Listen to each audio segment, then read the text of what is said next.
கடந்த சில வருடங்களாகவே தொடர்ந்து புவி வெப்பநிலை அதிகமாகிக்கொண்டே வருகிறது. அது இயற்கையினுடைய நிகழ்வுகளில் அது ஒன்றாக இருந்தது. அதனால் பொதுமக்கள் அவசிய காரணங்கள் ஏற்பட்டாலும் மற்ற நேரங்களில் பகல் 12 மணி முதல் 3 மணி வரை வெளியில் செல்லாமல் இருப்பதை தவிர்க்கலாம். அவசியமான காரணங்கள் இருக்கிறது. அதை தவிர அதிகமான நீர் ஆதாரங்களை எடுத்துக்கொள்ளலாம். அது தவிர என்ஜிஓஸ் அல்லது தன்னார்வலர்கள் ஆங்காங்கு தேவைப்படும் இடங்களில் தண்ணீர் பந்தல்கள்,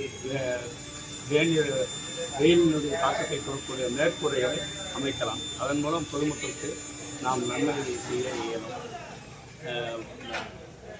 பொதுவாக இந்த காலங்களில் அதிகமான நீர்ச்சத்து உடம்பிலிருந்து வெளியேற தவிர்க்க நீர் ஆகாரங்களை நிறைய நாம் சாப்பிடலாம். இப்போது கூட நாம் பழைய முன்காலத்தில் இருந்த பழைய சோறு சாப்பிடுவதை தவிர்த்து விட்டோம்.